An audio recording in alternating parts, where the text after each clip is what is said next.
Have you ever felt small in the face of a giant challenge? Have you ever had the sensation that the whole world was against you even when you knew you were doing the right thing? If so, then you have more in common with one of the greatest kings in history than you might imagine. Get ready to dive into the incredible journey of David, a simple shepherd who became the most beloved king of Israel and a man after God's own heart. But don't be fooled, David was not perfect. His story is filled with ups and downs, crushing victories and devastating failures, and that's exactly what makes his journey so fascinating and relevant to us today.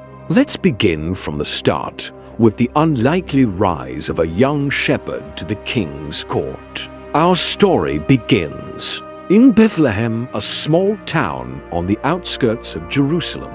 It is here that we find the family of Jesse, an ordinary man, but whose lineage was about to change the course of Israel's history. In 1 Samuel 16:1 we read that the Lord sent the prophet Samuel to Bethlehem to the house of Jesse with a secret and crucial mission to anoint the new king of Israel. Jesse had 8 sons, and David was the youngest, while his older brothers stood out for their strength and stature.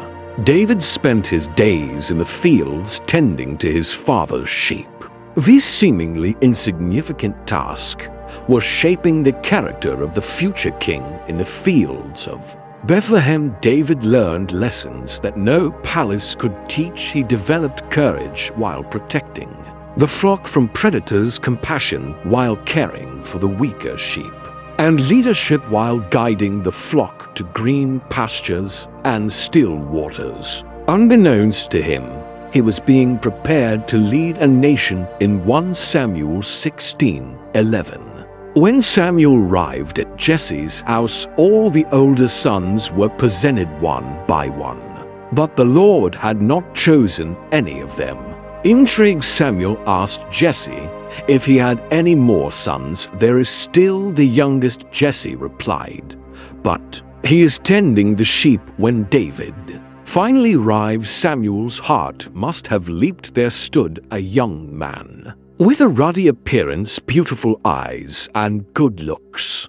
But what really mattered was what the Lord saw rise and anoint him. The Lord said to Samuel, "For this is the one chosen." In 1 Samuel 16:13 we read, "The moment that would forever change David's life and the destiny of Israel, Samuel took the horn of oil and anointed David in the presence of his brothers. At that moment the Spirit of the Lord came powerfully upon David." Imagine the scene: a young shepherd, probably confused and surprised, being anointed as the future king of Israel. His brothers, who had always seen him as the little brother, were now witnessing something extraordinary. But David's journey was just beginning. After his anointing, David returned to the fields. Externally, nothing had changed. He was still a shepherd, still tending the sheep.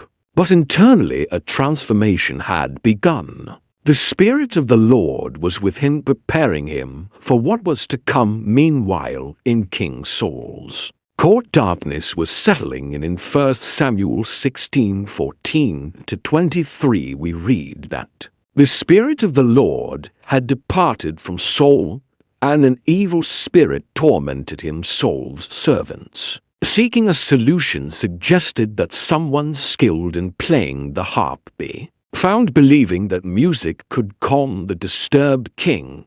It was then that David's name came up.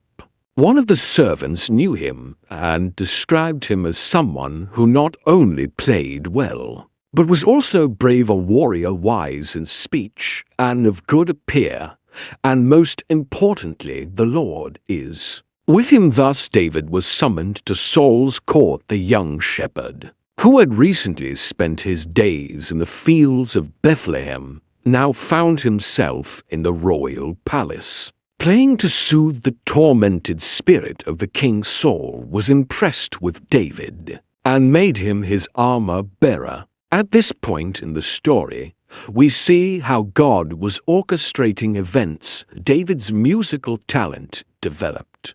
During the long hours in the fields now positioned him to learn about the court and leadership, preparing him for his future role. But the moment that would truly define David's youth was yet to come. In 1 Samuel 17, we find the famous confrontation between David and Goliath. The Israelite army was at war with the Philistines, and a Philistine champion named Goliath challenged the Israelites daily to send out a champion for single combat. Goliath was a giant standing about 3 meters tall. His armor weighed over 50 kilograms, and the tip of his spear was like a weaver's beam. For 40 days he mocked the Israelite army, challenging them to send a champion to fight him. David, who had temporarily returned to tend his father's sheep, was sent to the battlefield to bring supplies to his older brothers. Upon arrival, he heard Goliath's challenge and was indignant. Who is this uncircumcised Philistine that he should defy the armies of the living God? He asked. David's courage in the face of the giant did not rise in that moment. It had been forged in the fields of Bethlehem, where he had faced lions and bears to protect his flock. When questioned about his ability to face Goliath, David confidently replied, "The Lord who delivered me from the power of the lion and the bear will deliver me from the hand of this Philistine." Armed only with his sling, 5 smooth stones from the brook, and an unwavering faith in God, David advanced to face Goliath. The contrast could not have been greater. A young shepherd against an experienced warrior, a sling against a sword, faith against brute strength. When Goliath saw David,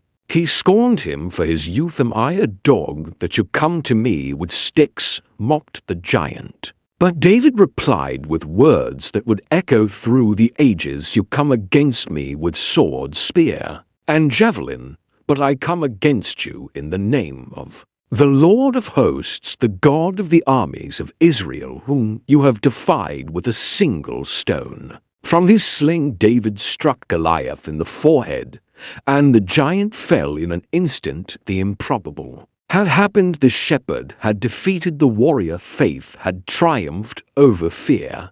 David's victory over Goliath was not just a military triumph, but a powerful testimony of the strength that comes from faith in God. It showed Israel and the world that the Lord does not see as man sees. While others looked at outward appearances, God looked at the heart. This event marked the true beginning of David's rise from an obscure shepherd in Bethlehem. He became a national hero. Overnight, women sang in the streets. Saul struck down his thousands, and David his 10,000s. David's youth, from his secret anointing to his public victory over Goliath, laid the foundation for all that was to come. It teaches us powerful lessons about preparation, courage, and trust in God. David did not become a great leader overnight. Each experience in his youth,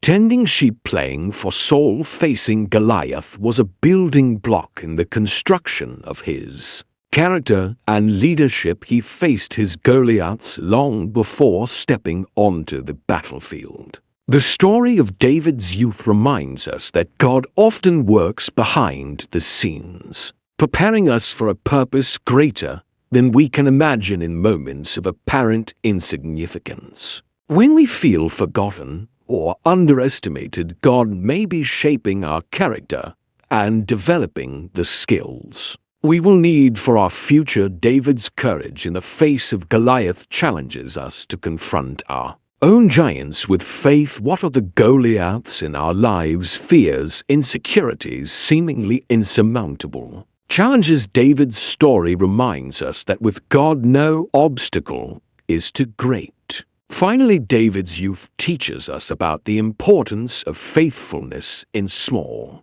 things before leading armies, David led sheep before playing before crowds. He played in solitary fields. His faithfulness in these seemingly insignificant tasks prepared him for the great responsibilities that would come. As we move forward in David's story, we will see how these early years shaped the man he would become. His experiences as a shepherd, musician, and young warrior laid the groundwork for his reign as the greatest king of Israel. But the road ahead would not be easy. David would face challenges, persecutions, and temptations that would test his faith and character to the limit. David's victory over Goliath marked the beginning of a new phase in his life. The young shepherd was now known throughout Israel as a war hero. While the people celebrated, an unlikely friendship began to form in the court of King Saul. Jonathan, Saul's son and heir to the throne, was deeply impressed by David. The biblical text gives us a beautiful description of this friendship. In 1 Samuel 18:1, there we read, "After David had finished talking with Saul, Jonathan became one in spirit with David, and he loved him as himself." This was not a superficial friendship, but a deep bond based on mutual respect and admiration. The depth of this friendship is demonstrated in Jonathan's actions in 1 Samuel 18:2, for we see a symbolic and significant gesture. Jonathan took off the robe he was wearing and gave it to David, along with his tunic and even his sword, his bow, and his belt. This act was not just a gift between friends. In the culture of the time, it was a recognition of David's right to the throne. Jonathan, the royal heir, was essentially abdicating his right in favor of David. As this friendship blossomed, David also gained favor in the eyes of King Saul and the people. In 1 Samuel 18:5 we read, "Whatever mission Saul sent him on, David was so successful that Saul gave him a high rank in the army. This pleased all the troops and Saul's officers as well." David demonstrated not only courage on the battlefield, but also wisdom and skill in leadership. However, David's success would soon become a source of trouble after a significant military victory. The women of Israel came out to celebrate, singing, "Saul has slain his thousands, and David his tens of thousands." 1 Samuel 18:7. This song, while celebrating both Saul and David, stirred jealousy in the heart of the king. Saul's reaction to this song marks the beginning of a dramatic shift in his relationship with David. In 1 Samuel 188:9, we read, "Saul was very angry. This refrain displeased him. They have credited David with tens of thousands, he thought, but me with only thousands. What more can he get but the kingdom?" And from that time on, Saul kept a close eye on David. Saul's jealousy quickly turned into hostile actions against David the next day. As we are told in 1 Samuel 18:10-11, an evil spirit from God came forcefully on Saul. He was prophesying in his house, and David was playing the lyre, as he usually did. Saul had a spear in his hand, and led it, saying to himself, "I'll pin David to the wall." But David eluded him twice. This incident marks the beginning of a long series of Saul's attempts to kill David, the young warrior, who was once welcomed in the king's court. Now found himself in constant danger despite Saul's growing hostility. David continued to prosper. In 1 Samuel 18:14-16 we read, "In everything he did, he had great success, because the Lord was with him." When Saul saw how successful he was afraid of him. But all Israel and Judah loved David because he led them in their campaigns. Seeing that He could not eliminate David directly. Saul began to scheme in more subtle ways to eliminate him. One of these attempts involved his own daughter Michal. In 1 Samuel 18,121 we read, "Now Saul's daughter Michal was in love with David, and when they told Saul about it, he was pleased. I will give her to him, he thought, so that she may be a snare to him, and so that the hand of the Philistines may be against him." Saul offered Michal in marriage to David, but with a dangerous condition. He demanded as a dowry 100 force of Philistines, hoping that David would die in the attempt to fulfill this task. However, David not only survived, but exceeded the requirement, bringing back 100 forkins. Saul then had no choice but to give Michal in marriage to David. The marriage to Michal, however, did not bring safety to David. Saul's hostility continued to grow. In 1 Samuel 19:1 we read, "Saul told his son Jonathan and all his officials to kill David, but Jonathan was very fond of David." Here we see how the friendship between David and Jonathan would become crucial for David's survival. Jonathan, risking his own position, interceded for David with his father in 1 Samuel 19:4-5. He argued, "Let not the king do wrong to his servant David. He has not wronged you, and what he has done has benefited you greatly. He took his life in his hands. When he killed the Philistine, the Lord won a great victory for all Israel, and you saw it and were glad. Why then would you do wrong to an innocent man like David by killing him for no reason?" Temporarily convinced by Jonathan's arguments, Saul swore, "As surely as the Lord lives, David will not be put to death." 1 Samuel 19:6.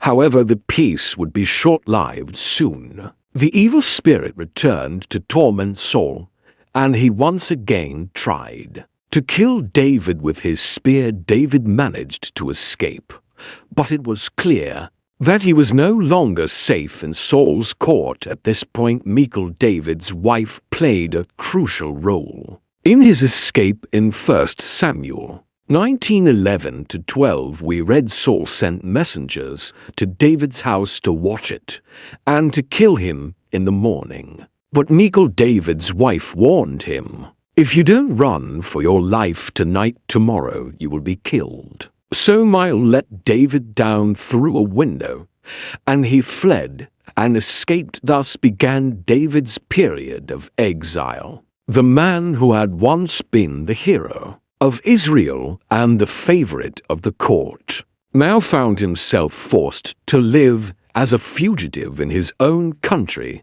During this time, David sought help in various places. First, he went to the priest Ahimkit-Nob. Not wanting to reveal his situation, David lied about being on a secret mission from the king. Ahimk, unaware of the danger, provided David with the consecrated bread and the sword of Goliath. This event, although seemingly insignificant, would have tragic consequences later. Though the Edomite, one of Saul's servants, was present and later reported the incident to Saul, leading to the execution of Ahimk and many other priests from Nob. David fled to Gath, Philistine territory, where he pretended to be insane to avoid being recognized as the famous Israelite warrior. After that, he took refuge in the cave of Adullam, where he was joined by his family and by everyone who was in distress or in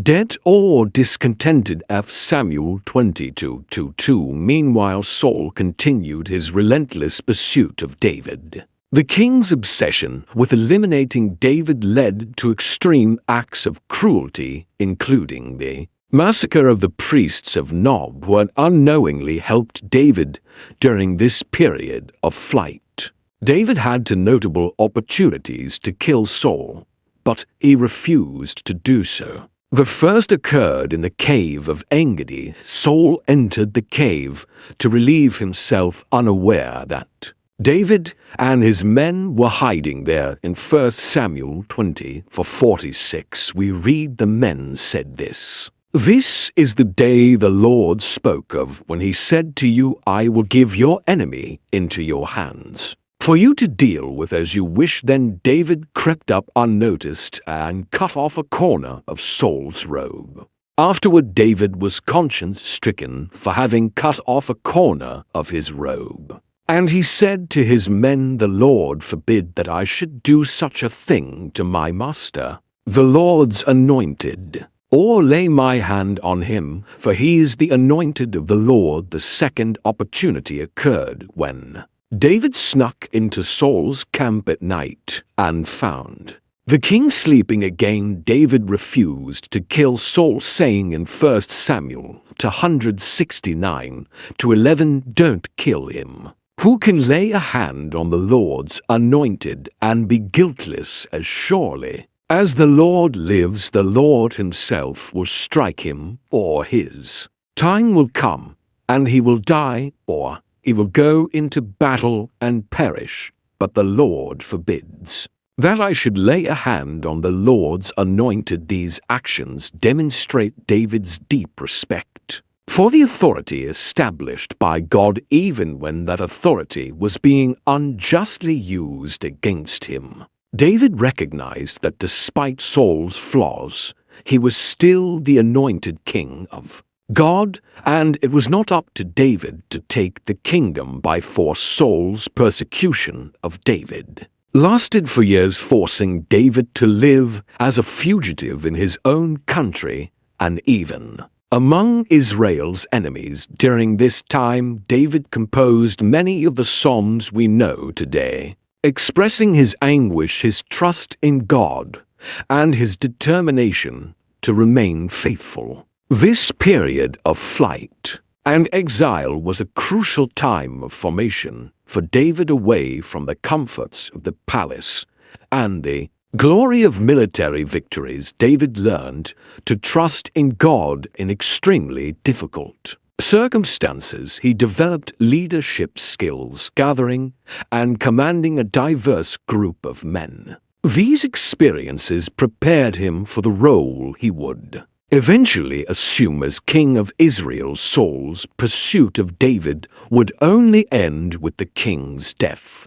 In a battle against the Philistines, Saul, seeing the desperate situation, took his own life to avoid being captured. When the news reached David, his reaction was one of lament, not joy. In 2 Samuel 1:9-3-4, we read part of David's lament. Your glory, Israel, lies slain on your heights. How the mighty have fallen, Saul and Jonathan in life. They were loved and admired, and in death they were not parted. They were swifter than eagles. They were stronger than lions. Daughters of Israel, weep for Saul, who clothed you in scarlet and finery, who adorned your garments with ornaments of gold. This lament demonstrates David's noble character. Even after years of persecution, he could still see the good in Saul and honor his memory. Moreover, David's lament for Jonathan is particularly moving, highlighting the depth of their friendship. David's journey from a close friend of the king to a pursued enemy was long and difficult. However, through these trials, David's character was shaped and strengthened. He learned lessons of humility, patience, and trust in God that would be crucial in his future role as king of Israel. The story of David and Saul teaches us valuable lessons about leadership, jealousy, friendship, and faithfulness to God. We see how envy can corrupt even those who were once chosen by God, and how integrity and faith can sustain a person through the most difficult trials. As David prepared to assume the throne that God had promised him years before, he carried with him the lessons learned during those years of persecution. These experiences would profoundly shape his reign and his relationship with God. In the years to come, the news of Saul and Jonathan's death reached David through a young Amalekite. The messenger, hoping for a reward, claimed to have dealt the final blow to Saul at the king's request. However, his expectation of reward was thwarted by David's action into Samuel 11,416. We read, "Then David asked him, 'Why weren't you afraid to lift your hand to destroy the Lord's anointed?' Then David called one of his soldiers and said, 'Go kill him.' So he struck him down, and he died, for David had said to the Amalekite, 'You are responsible for your own death, for your own mouth testified against you when you said, I killed the Lord's anointed.'" This action of David demonstrated his deep respect for the authority anointed by God, even when that authority had been used against him. It also served as a clear warning to all that any attempt to gain favor with David through violence against his enemies would be severely punished. After a period of mourning, David sought divine guidance for his next step in 2 Samuel. To point 1, we read, "In the course of time, David inquired of the Lord, 'Shall I go up to one of the towns of Judah?' The Lord said, 'Go up.' David asked, 'Where shall I go?' 'To Hebron.' The Lord answered. This consultation with God before acting would be a hallmark of David's reign, distinguishing him from Saul, who often acted on his own. Upon arriving in Hebron, David was anointed king over the tribe of Judah in 2 Samuel 2:2, for it is written, "Then the men of Judah came to Hebron, and there they anointed David king over the tribe of Judah." This was the first step in the fulfillment of the promise that God had made to David years before, when he was secretly anointed by Samuel. However, David's ascent to the throne of all Israel would not be immediate or easy. Abner, the commander of Saul's army, had proclaimed Ishbosheth, Saul's son, as king over the other tribes of Israel. This initiated a period of civil war between Saul's house and David's house. Into Samuel 31, we read, "The war between the house of Saul and the house of David lasted a long time. David grew stronger and stronger, while the house of Saul grew weaker and weaker." This verse summarizes well the general course of events during this period, but the details of this civil war are marked by tragedy and complexity. One of the most notable events of this period was the death of Abner. After a disagreement with Ishbosheth, Abner decided to change his allegiance to David. He was well received by David and sent away in peace. However, Joab, David's military commander, saw Abner as a threat and assassinated him in revenge for his brother's death. David's reaction to this assassination is revealing in 2 Samuel 3:28-29. David declares later, when David heard about this, he said, "I and my kingdom are forever innocent before the Lord concerning the death of Abner, son of En. It is Joab and his family who are guilty. May Joab's family never be free of someone who has a running sore or leprosy, or who leans on a crutch, or who falls by the sword, or who lacks food." This statement shows David's commitment to justice and his refusal to tolerate unnecessary violence, even when perpetrated by his own men. The civil war finally came to an end with the assassination of Ishbosheth by two of his own captains.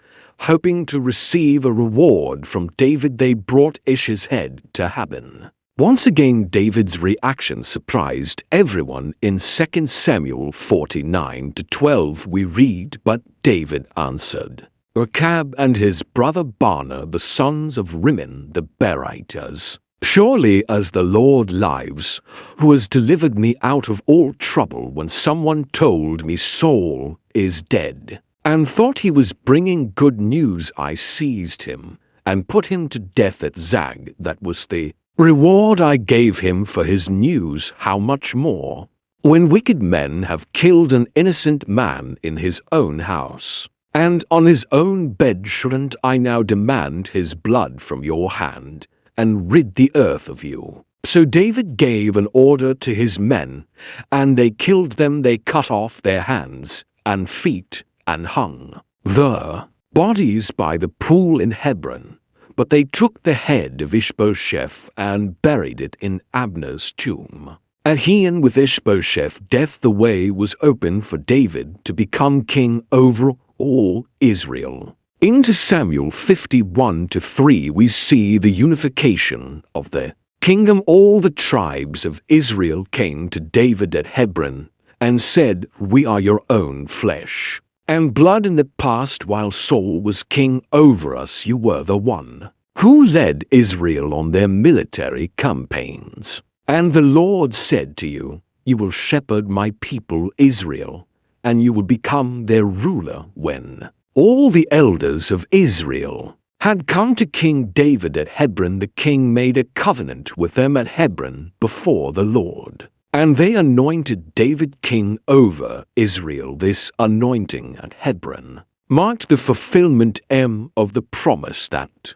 God had made to David years before. The shepherd of sheep, the court musician, the fugitive warrior, was now the king of all Israel. One of David's first actions as king of unified Israel was the conquest of Jerusalem. Into Samuel 56-7 we read, the king and his men marched to Jerusalem to attack the Jebusites who lived there. The Jebusites said to David, "You will not get in here. Even the blind and the lame can ward you off." They thought, "David cannot get in here." Nevertheless, David captured the fortress of Zion, which is the city of David. The choice of Jerusalem as the capital was strategically brilliant, situated on the border between the territories of the northern and southern tribes. Jerusalem would serve as a unifying point for the nation. Moreover, since it had not been previously associated with any specific tribe, it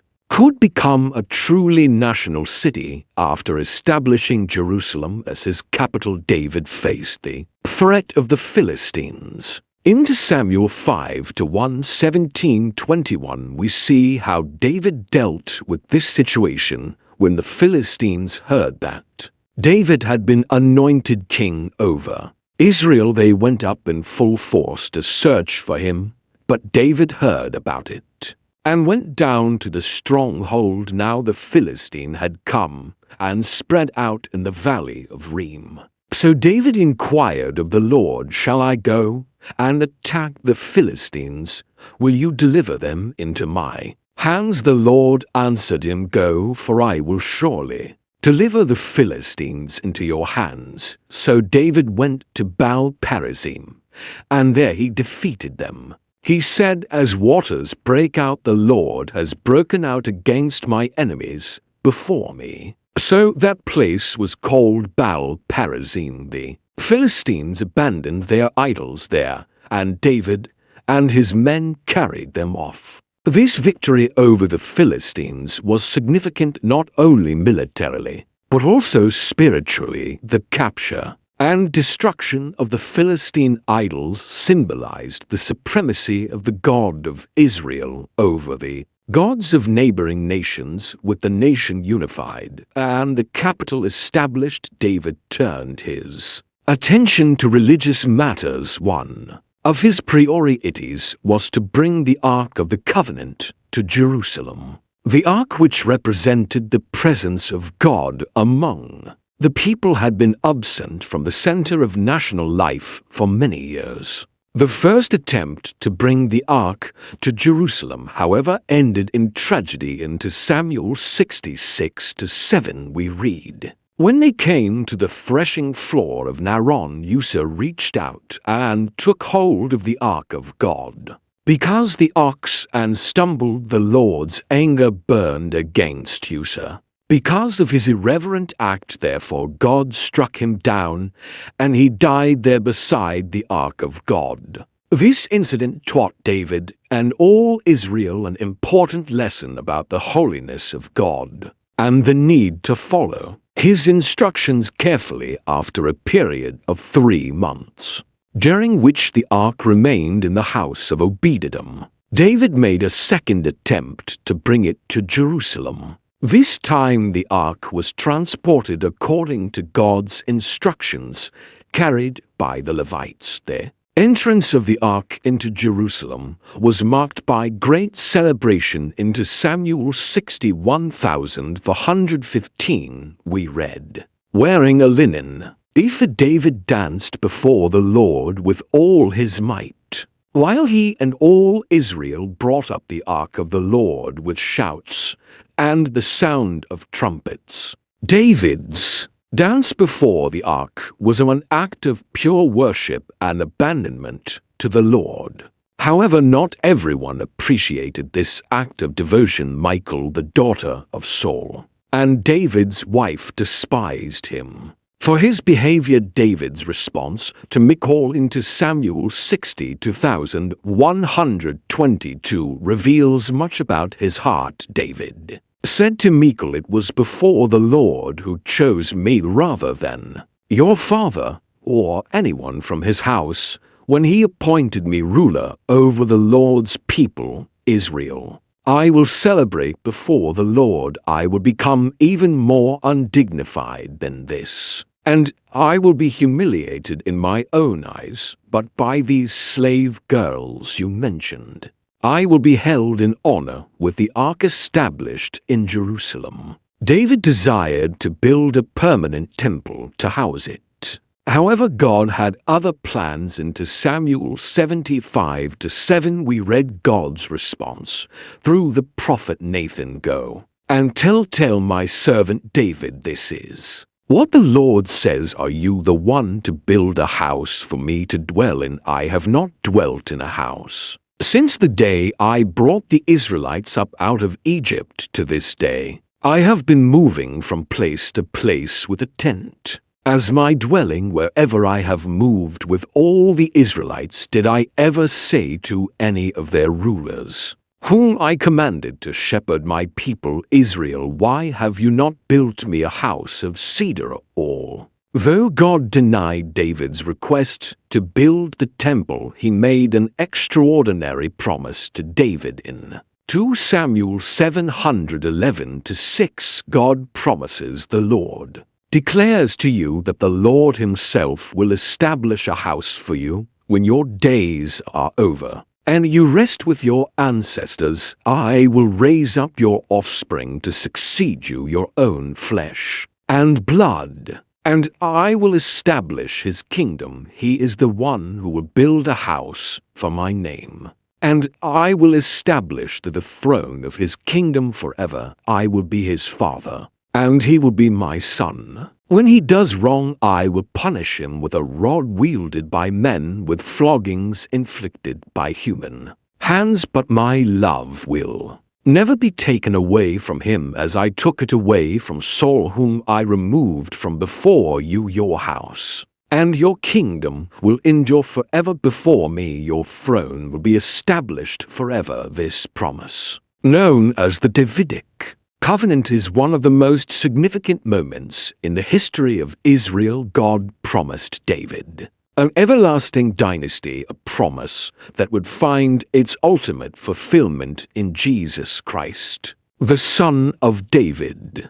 Par excellence, David's response to this promise is a beautiful prayer of gratitude and humility. In 2 Samuel 7:118-19 we read, "Then King David went in and sat before the Lord, and he said, Who am I, sovereign Lord, and what is my family that you have brought me this far? And as if this were not enough in your sight, sovereign Lord, you have also spoken about the future of the house of your servant. Is this your usual way of dealing with mankind?" Sovereign Lord, David's ascent to the throne of Israel marked the beginning of a new era For the nation under his leadership, Israel became a regional power, expanding its board and establishing alliances with neighboring nations. More importantly, David established Jerusalem not only as the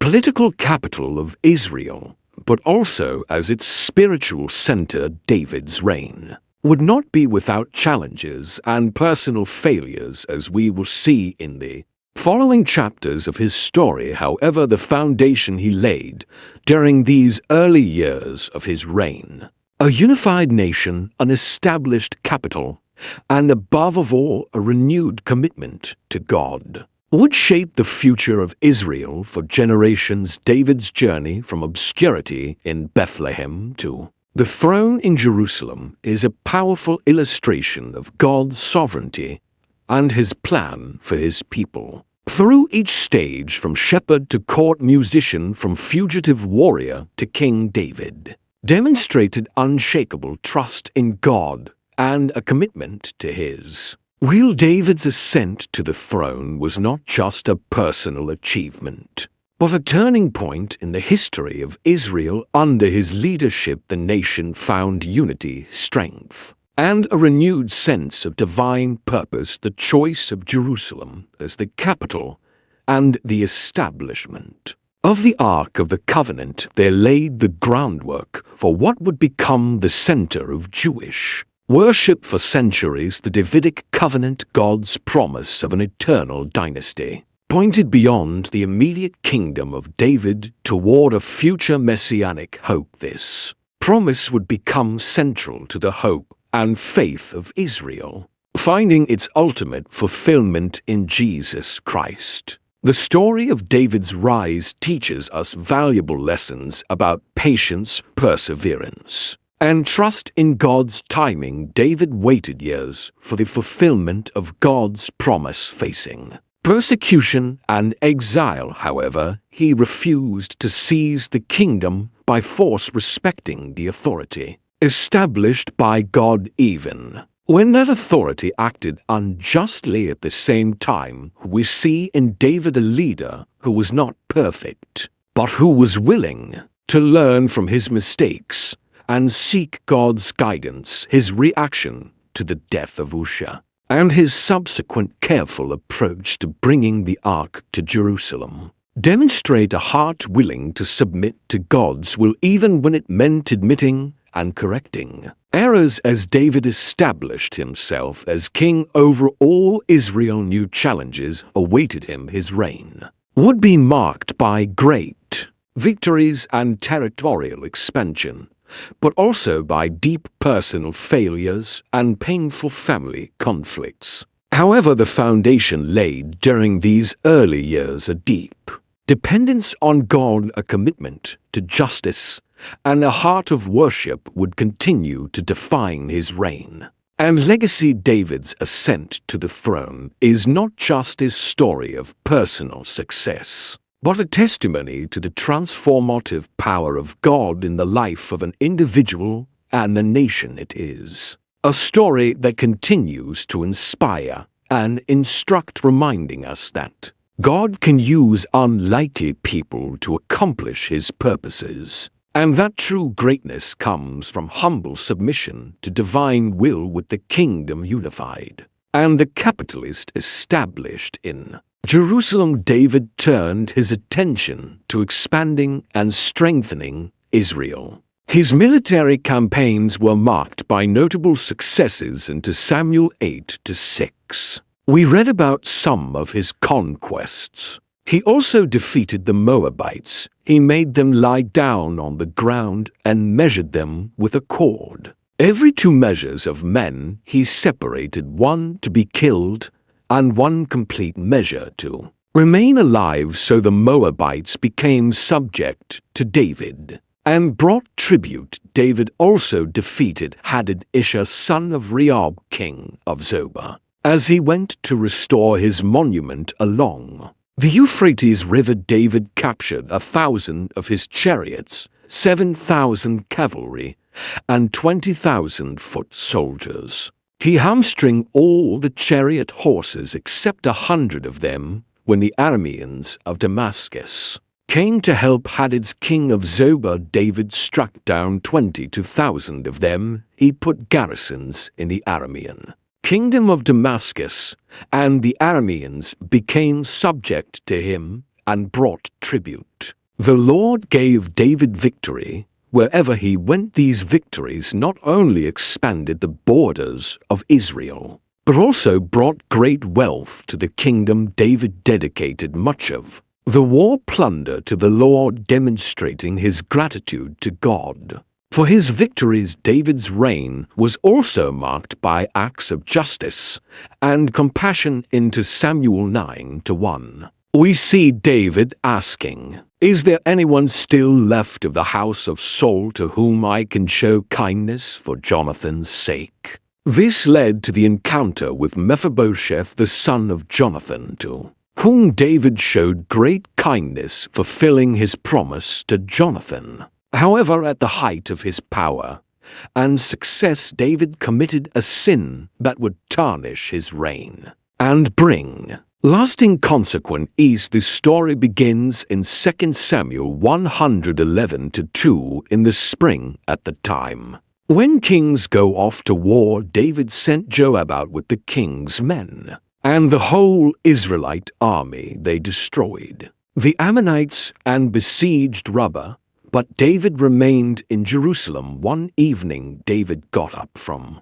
his bed and walked around on the roof of the palace. From the roof he saw a woman bathing. This woman was Bathsheba, the wife of Uriah the Hittite, one of David's elite soldiers. Instead of turning away, David sent for her and committed adultery with her. When Bathsheba informed him that she was pregnant, David attempted to cover up his sin first. He called Uriah back from the battlefield, hoping he would sleep with his wife and thus believe the child was his.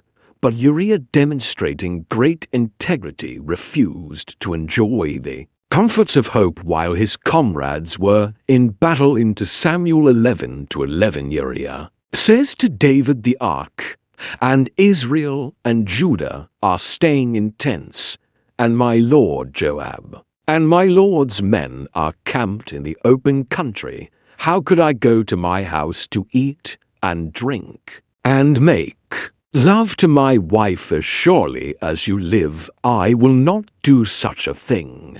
Seeing that his initial plan had failed, David made an even darker decision. He sent Uriah back to battle with a message for Joab, ordering that Uriah be put in the front lines of the fiercest fighting, and then abandoned to die. After Uriah's death, David took Bathsheba as his wife. David may have thought his sin would remain hidden, but nothing escapes God's eyes. Into Samuel 12:1, we read, "The Lord sent Nathan to David." The prophet Nathan confronted David with a parable about a rich man who stole and killed the only sheep of a poor man. Indignant at the injustice of the story, David declared that the man deserved to die. It was then that Nathan pronounced, "You are that man." Nathan's confrontation led David to repentance. Into Samuel 12:13, David confesses, "I have sinned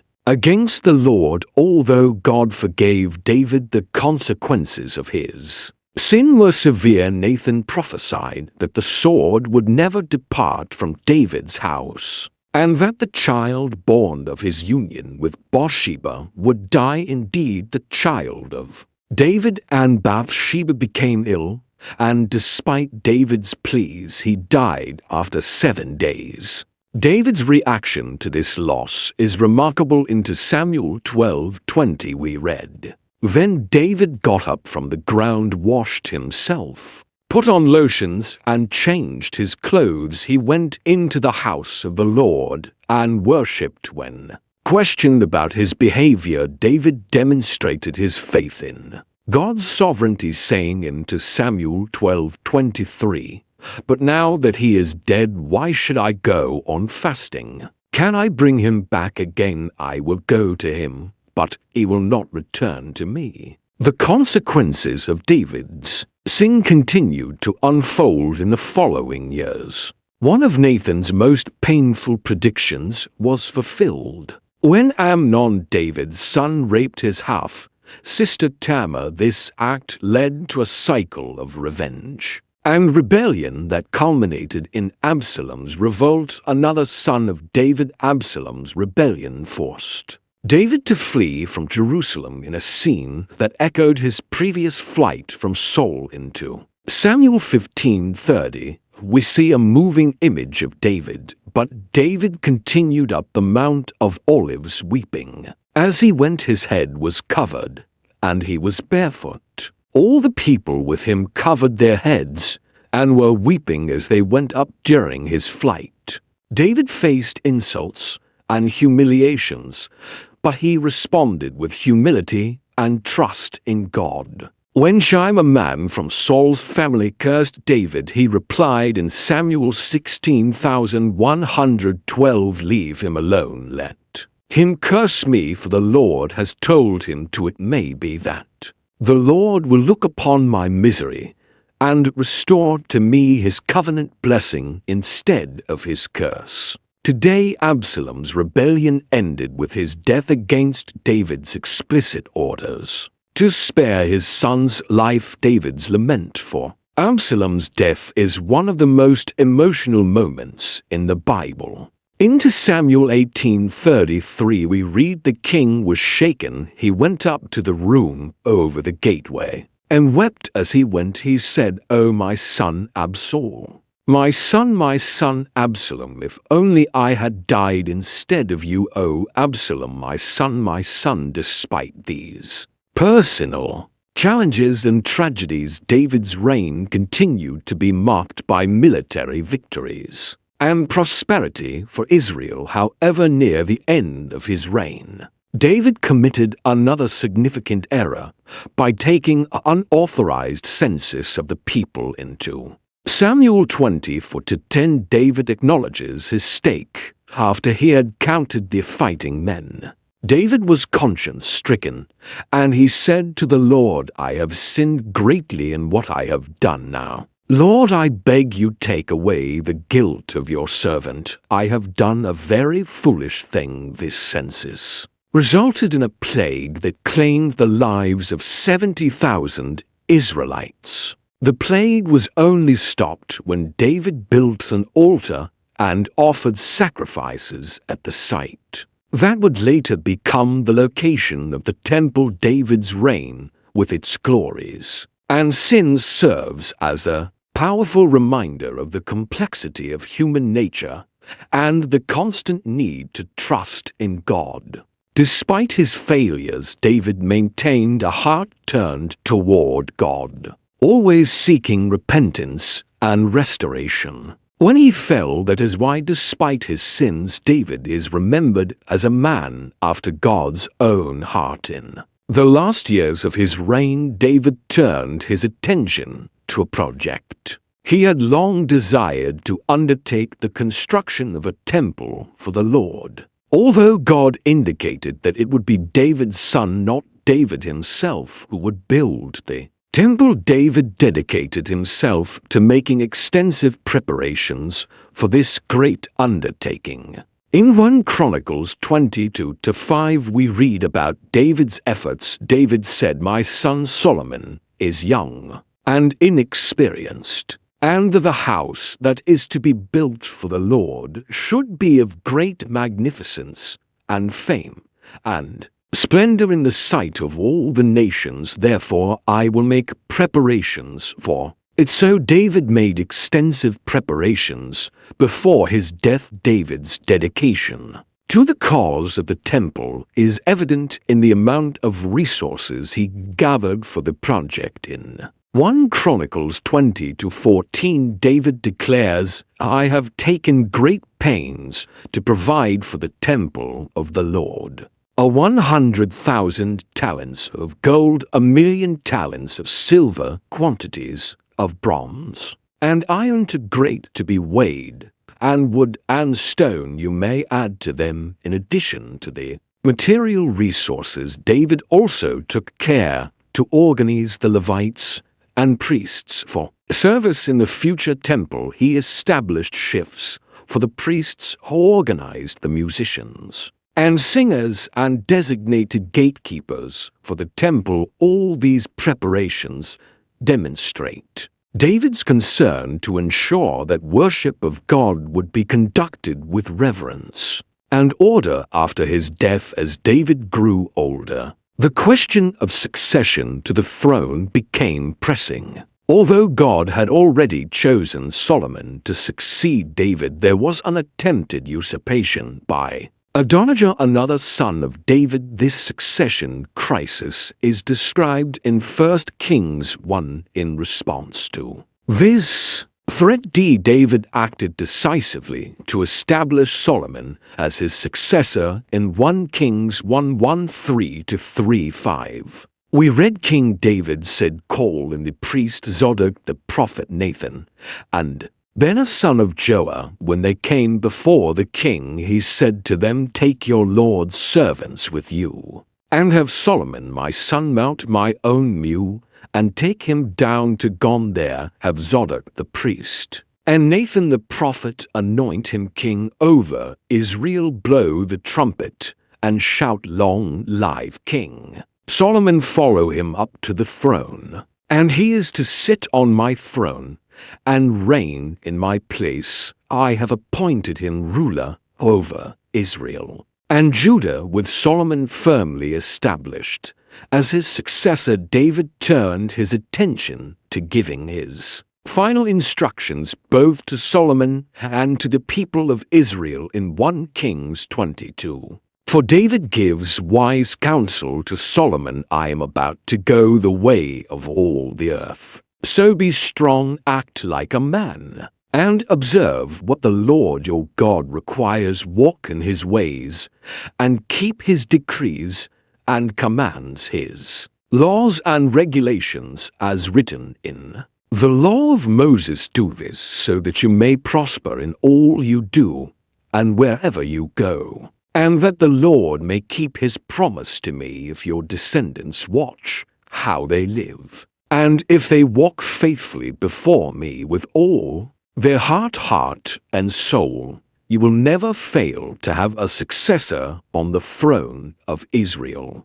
In his last recorded words, David addresses the entire assembly of Israel in 1 Chronicles 29:10-13. He offers a beautiful prayer of praise and thanksgiving. David praised the Lord in the presence of the whole assembly, saying, "Praise be to you, Lord, the God of our father Israel, from everlasting to everlasting. Yours, Lord, is the greatness and the power and the glory and the majesty and the splendor, for everything in heaven and earth is yours. Lord, is the kingdom. You are exalted as head over all. Wealth and honor come from you. You are the ruler of all things. In your hands are strength and power to exalt and give strength to all. Now, our God, we give you thanks and praise your glorious name after a life filled with highs and lows, great triumphs and painful failures." David finally rested in 1 Kings 21:11. We read, "Then David rested with his ancestors and was buried in the city of David. He had reigned for 40 years over Israel, 7 years in Hebron, and 33 in Jerusalem." David's legacy, however, continued far beyond his death. His impact on the history and faith of Israel is immeasurable. We can see this impact in several areas. First, David is remembered as the ideal king in Israel. Even centuries after his death, subsequent kings were often compared to David. A king like David became synonymous with a just and God-fearing king. Secondly, David left a significant literary legacy in the form of the Psalms. Many of the Psalms are attributed to David, and they continue to be a source of comfort, inspiration, and guidance for the faithful today. David's Psalms express the full range of human experience, From joy to sorrow, from trust to despair, always in the context of an unwavering faith in God. Thirdly, and perhaps most significantly, David became central to Israel's messianic expectations. God's promise to David of an eternal dynasty, the Davidic covenant, led to the hope of a son of David who would establish an everlasting kingdom. This hope found its fulfillment in the person of Jesus Christ. In Matthew 1:1, the New Testament begins with these words: "This is the genealogy of Jesus the Messiah, the son of David, the son of Abraham." Jesus is often referred to as the son of David in the Gospels, and his Davidic lineage is seen as the fulfillment of messianic prophecies. David's life, with all its complexities, offers us valuable lessons that transcend his specific time and context. The story of David teaches us about God's sovereignty in history. God chose David, the youngest son of Jesse, to become Israel's greatest king. This reminds us that God often works through the unlikely and the underestimated to accomplish his purposes. David's life also illustrates the importance of faith and trust in God. From his confrontation with Goliath to his years as a fugitive and his reign as king, David demonstrated unwavering trust in God even in seemingly impossible circumstances. At the same time, David's story shows us the reality of sin and its consequences even in the lives of heroes of faith. David's adultery with Bathsheba and the murder of Uriah had lasting consequences. However, David's response, when confronted with his sin, genuine repentance and humble acceptance of God's judgment, provides us with a model for how we should deal with our own failures. David's life also teaches us about the importance of forgiveness and restoration. Despite his grave sins, David experienced God's forgiveness and was restored to fellowship with him. This gives us hope that no matter how far we may have fallen, forgiveness and restoration are always available to those who turn to God with sincere repentance. Finally, David's story reminds us that greatness in God's eyes is not measured by perfection, but by a heart that continually seeks God despite his flaws. David is remembered as a man after God's own heart, because ultimately his heart was always directed toward God. In conclusion, David's life is a rich and complex tapestry that continues to capture our imagination and touch our hearts thousands of years later. His journey from shepherding to the throne of Israel, his victories and defeats, his moments of triumphant faith and human failure, all combined to give us a portrait of a life lived in dynamic relationship with God. David's legacy as a warrior, king, poet, and man of faith continues to shape our understanding of leadership, worship, and what it means to live a life dedicated to God. His story reminds us that God can use imperfect people to accomplish his perfect purposes, and that true greatness lies not in the absence of flaws, but in the continual willingness to turn to God in all circumstances of life. May we, like David, seek to be people after God's own heart, trusting in his grace, responding to his correction, and dedicating our lives to his service.